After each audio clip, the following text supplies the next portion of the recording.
Today, more than 1,600 events honoring the legacy of the late civil rights leader and former Congressman John Lewis will take place across the country as part of the Good Trouble Lives On National Day of Action.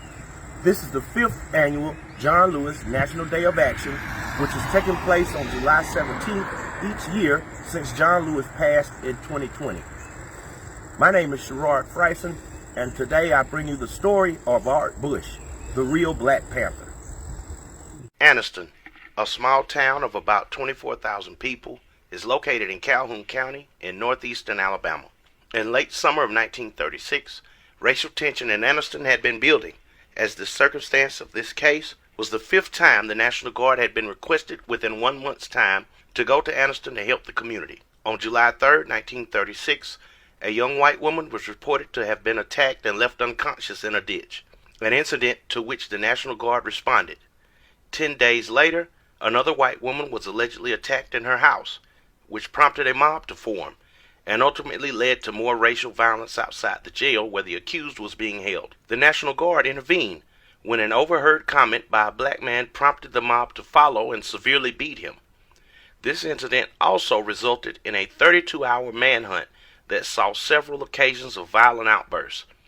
The following day, a black man was shot while standing and waiting for the bus, an attack which the newspaper attributed to mob spirit. On July 31st, 1936, the National Guard was again called to Anniston to join the search when an unidentified black man made insulting approaches to a 16-year-old white girl. The final of 5 incidents occurred on Monday, August 10th, 1936, around 4:30 p.m. The final of 5 incidents occurred on Monday, August 10th, 1936, around 4:30 p.m. While seemingly similar to the other incidents, this encounter between a white woman and a black man led to such agitation in the community that it sparked a chain of events, ultimately leading to 2 deaths. Mrs. U.L. Williamson was churning milk in her kitchen when she heard her baby crying. When she went into the room in which the baby was located, she reportedly saw a black man holding her baby in his arms. Upset, she threw a hammer at the man, upon which he dropped the baby and fled. Mrs. Williamson then picked up the baby and ran about half a mile to her relative's home, where the alarm was spread. Chief Deputy Sheriff Norman L. Summers and several other deputies arrived on the scene to the area in Lloyd's Chapel community where the incident occurred, where they got a tip on which they could not work with armed citizens in the community. The officers then returned to the office to map out a plan for the following morning to search for the attempted kidnapper in the houses in Lloyd Chapel community. At this point, it was alleged that the officers were under the impression that the posse had been disbanded and there was no longer a threat of violence in the community that night.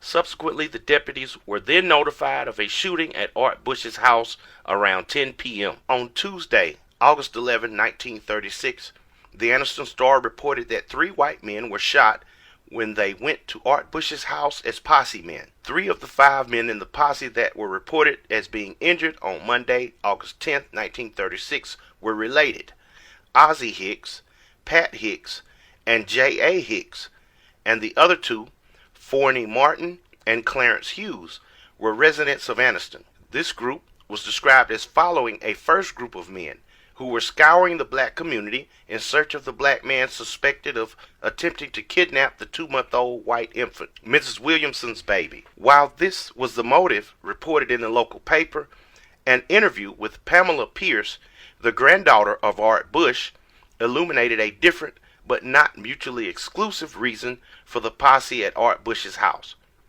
The story was passed down to Pierce from her mother, Lillian Bush, who had been 9 years old and present in the house at the time of the shooting. Their story recounted an incident that had occurred earlier in the same day between Mr. J.A. Owens, the owner of the farm on which Art Bush and several other community members, including the Hicks, were sharecroppers. Owens had reportedly told Bush that Owens would be promoting Bush to head sharecropper for the upcoming year. While this might typically be a reason to celebrate, the Bush family knew that this would cause trouble. So much so that Bush's wife, Mary, told Owens that day that he had just signed her husband's death warrant. Indeed, it seems that word spread quickly of the promotion. As soon as extended family members of the Bush family came to the Bush home to report that Art Bush better hide because they were coming. It was alleged that the men who were coming to the house were other sharecroppers on Owens' farm, and they were severely displeased with having to work under that nigger, and that they would clean up the roads with Art's body before they worked under him. Upon hearing this news, it was reported that Bush hid outside his back porch that was covered with vines as a way to avoid the predicted violence of the mob that was certain to come. The family story and the newspaper account converged again as the mob approached the Bush house. Both reported that a first mob of men had come to the Bush house on Owens' property on Buttermilk Road in Lloyd's Chapel section, searching to see if the attempted kidnapper was there. When they did not see the kidnapper, they were satisfied in their purpose and left the area. However, a second mob of men, consisting of Hicks and others, followed the first mob and arrived at the Bush house approximately 20 minutes later. They allegedly became upset that Art Bush was not at the house. They attempted to force their way inside the cabin, where they threatened Mrs. Mary Bush with hanging if she did not give the mob names of other blacks in the area that the mob suspected of being involved in the kidnapping or other recent activities. It is unclear what exactly happened at this point, but a first shot was fired, for which each side blames the other. Pat Hicks allegedly made a deathbed statement shortly after noon on Wednesday in which he accused Art Bush of the shooting and stated that Bush fired first. He further stated that the group of men were fired upon from outside the house as they approached it to ask about searching the premises. This contrasts with Art Bush's statement to the police that the posse fired first, and he fired twice from the window in his home and twice outside of his home in an effort to protect himself and his family from any violence from the posse. The family story mentioned that the entire family, Mary Bush and her 6 children, were still in the house as the shooting began. Mary reportedly told the children to hide under the bed and stood in the middle of the house praying as bullets entered the house around her, but never hitting her. As a result of the shootings, J.A. Hicks was hit in the leg, Martin was wounded in the face, and Pat Hicks was wounded after being hit in the chest, abdomen, and back. The men were reportedly brought to Garner Hospital in the back of a dairy truck, where J.A. Hicks was treated and released, and Pat Hicks and Martin were listed under serious condition. Martin was ultimately released.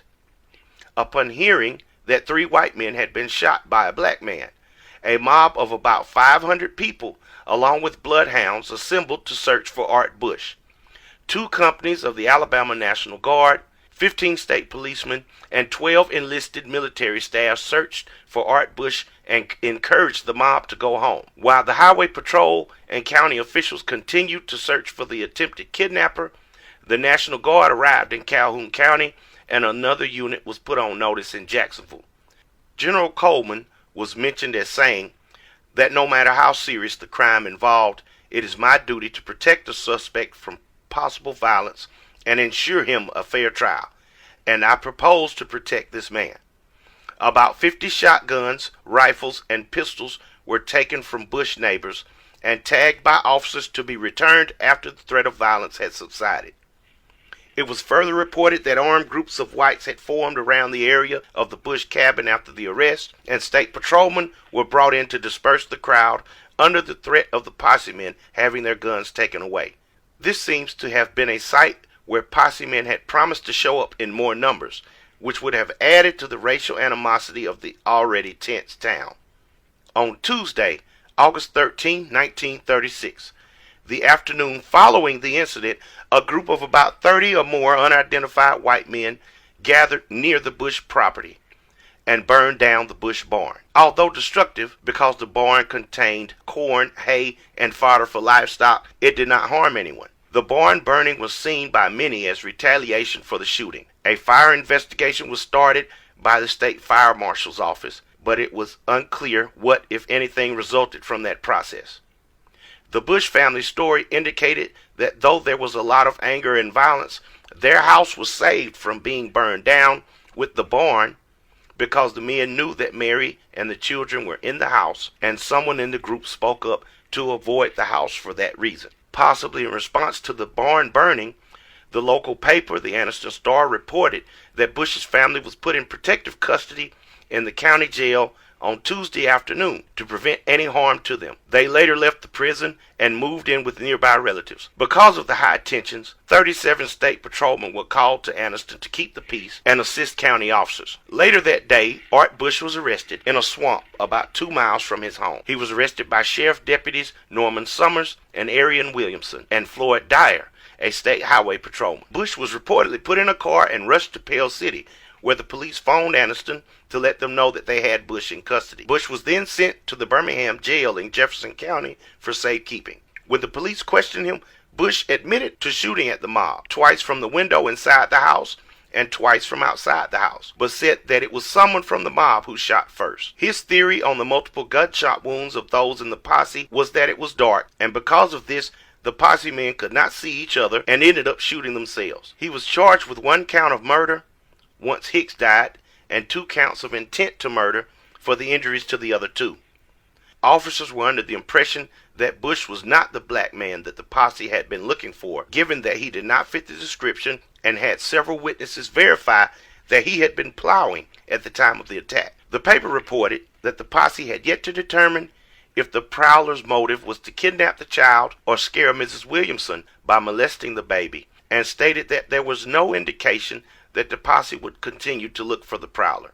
In fact, the Anniston Star reported that Deputy Arlen Williamson speculated that had there not been a shooting at the Bush home, it would have been likely that the prowler would have been caught and all of this would have been avoided. The paper further stated that the police apparently had more leads on the incident and were following up on them in an attempt to catch the prowler. However, a newspaper article from October 10, 1936, indicated that the kidnapper had still not been arrested or identified. On Wednesday, August 12, 1936, National Guard troops were withdrawn from Anniston. The following day, Pat Hicks, 24, died from his wounds in Garner Hospital. Before his death, Hicks made a deathbed statement in which he accused Bush of shooting and stated that Bush shot first. The following day, Pat Hicks, age 24, died from his wounds in Garner Hospital. Before his death, Hicks made a deathbed statement in which he accused Bush of the shooting and stated that Bush shot first. Hicks' death certificate stated that he died primarily from the onset of pneumonia, which occurred the day after he arrived in the hospital, and secondarily from the gunshot wounds to his right arm and chest. His funeral was held the following day, Friday, August 14th, 1936 at 11 a.m., and he was interred at Liberty Hill Church. The newspapers reported that Hicks came from Alexandria Valley section of Anniston and was survived by his wife, Zella Hicks, and his 3 children, both his parents, and 7 siblings. On August 23rd, 1936, in what was described as the aftermath of racial difficulties that Anniston had had in the past month, Ozzie Hicks, brother of Pat, shot and killed Woodrow Allen Bush. Woodrow Allen Bush was reported to have been the adopted son of Art Bush and raised in the Bush home. The family mentioned that Woodrow Allen was a first cousin of Art and had been living with them. The shooting occurred under unusual circumstances. Reporting officers wrote that Hicks and Bush were together to search through several Negroes' homes to find another man that Hicks believed to have been with Art Bush the evening of the shooting of his brother. As the pair was returning back to the vacant Bush house after a fruitless search, Hicks claims to have heard Woodrow Allen say, "Let him have it." Worried that this was a trap, Hicks shot Woodrow Allen on the right side with a shotgun and killed him immediately. Coincidentally, this was the exact same location as where Pat Hicks had been shot less than 2 weeks earlier. Bush's body was found the following morning after his relatives searched for him when he did not return home, which was 3/4 of a mile from the scene of the shooting. The family noted that Woodrow Allen had an intellectual disability and suspected that he was shot because it was convenient when they were looking for someone upon whom to exact their revenge. It is thought that Pat Hicks was looking for any Bush to kill. It didn't matter which one. Hicks denied that he had made a statement to the police where he reportedly said he had intended to kill the Negro who shot his brother, despite the fact that Art Bush had been in custody for almost 2 weeks. The police were notified of the shooting the morning after it happened, and upon receiving this news and learning that Bush had been with Hicks, The police went to Hicks' house and placed him under arrest after Hicks admitted to shooting Woodrow Allen to sheriff's deputies Munroe Graham and Arlen Williamson. He was held in the county jail on a murder charge. This seemingly retaliatory killing was not one that caused much commotion in the community, and Chief Deputy Sheriff Norman L. Summer told the newspaper that he did not anticipate any serious repercussions from the slaying of the young Bush. Additionally, the newspaper reported that the police had started an investigation to determine whether inflammatory newspapers from the North were the source of the racial tension after they had been distributed within the black community. On Monday, September 21st, 1936, Judge Lamar Field organized a grand jury to indict Art Bush and Ozzie Hicks. Art Bush was charged with murder for the fatal shooting of Pat Hicks and 2 counts of assault with intent to murder for wounding Forney Martin and J.A. Hicks. Bush was brought in from Jefferson County Jail, entered a not guilty plea, and was taken back to the Jefferson County Jail at the end of the hearing. At his trial in Calhoun Circuit Court, beginning on Tuesday, October 6, Art Bush was the primary defense witness and pled self-defense. He was defended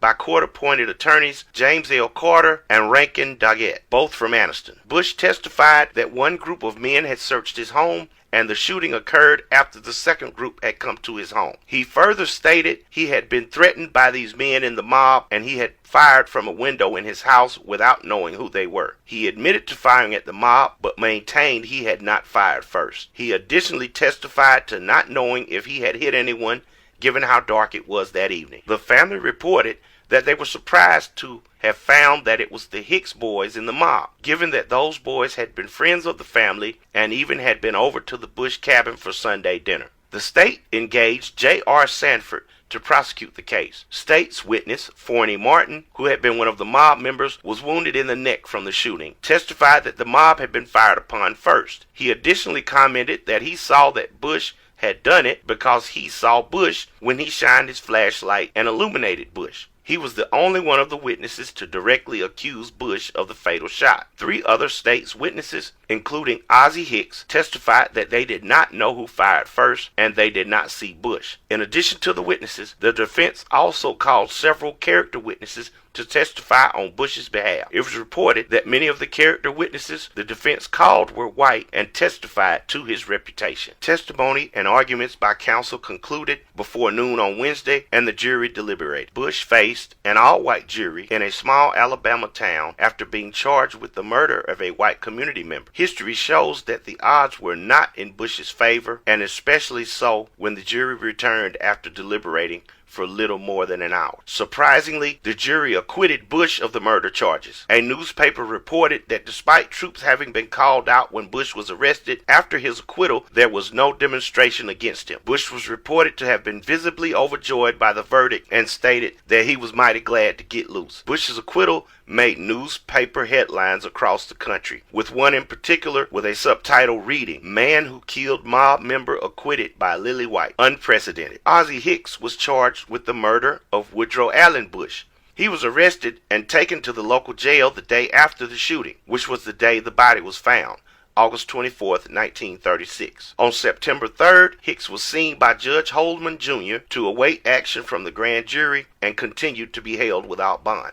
His trial began on October 9, 1936, after the jury was selected before the court had adjourned the previous day. The jury was kept together overnight. Ruby Porter, a relative of Woodrow Allen, and Ozzie Hicks were the only 2 to testify in this case. Porter reportedly testified that Hicks sought out Woodrow Allen and told Porter that he would return Woodrow Allen before sunset. Hicks testified that he felt like he was about to be ambushed when, after returning to the Bush house, Woodrow Allen allegedly said, "Let him have it." He also claimed that he had not taken Woodrow Allen with him to look for another black man that he suspected was involved, but for evidence concerning his brother's death. Chief Deputy Norman L. Summers was the state's principal witness.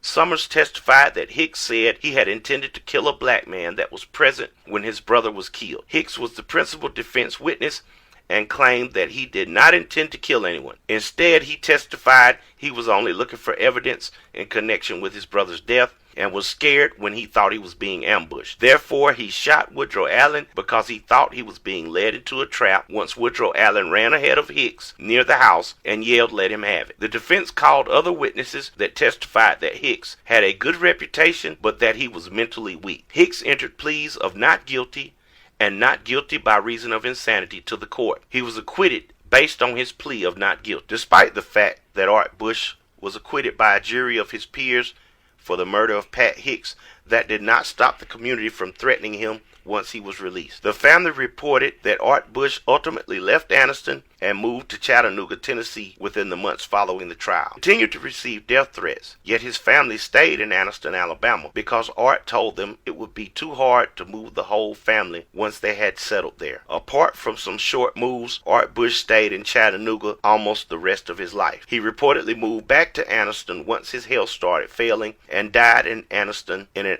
Veterans Hospital in 1967. Although buried in Mount Liberty Cemetery in Anniston, Pierce recounted that she had never been out there to look at the site. Art's family ultimately dispersed from Anniston as well. His daughter and Pamela's mother, Lillian Bush, moved to Ohio and raised her children there for the rest of her life until she passed away in 2002. One of Art's sons moved to Kansas City, Missouri. Pamela Pierce made the decision to move back to Anniston in the early 1980s so she could connect with her heritage. Pierce reported that when she mentions that her grandfather was Art Bush, community members often compliment him as they remember how great it was that he stood his ground when he knew he had not done that of which he was accused. In 2012, Sonia Rama, a second cousin 3 times removed from the Hicks brothers, contacted Pierce through Ancestry.com. She expressed that she had been investigating her own family tree and deeply upset when she learned of the mob that had attacked the Bushes. Rama reached out to Pierce to offer a late apology for these unspeakable acts. Her motivation, she explained, was that her mother's family were Jewish immigrants, but many of her relatives were murdered by Nazis during the Holocaust. She recounted how her grandmother used to look at pictures of her family and cry, asking how God could allow that to happen. Your grandmother's probably asking herself the same thing. Pierce was touched to have received the letter and know that someone was still thinking about this case. Pierce's only regret was that it had come 10 years after her mother's death, and she said she knew how much this would have meant to her mother. While the goal of many of the cases, the civil rights and restorative justice, is to bring some kind of legal closure to a case, the goal for every case is to prepare it for archival purposes in order to not let these victims' stories get lost to history. In the Woodrow Allen Bush case, there was not a legal remedy available by the time of the investigation. However, the restorative justice aspect of the apology between the Hicks and Bush family is one that makes this case stand out in that family members still recognize and remember the stories of their ancestors, even from several generations past. In this case, a sense of justice was brought through a continued investigation of the case and the ability to keep Art Bush and Woodrow Allen Bush alive in historical memory.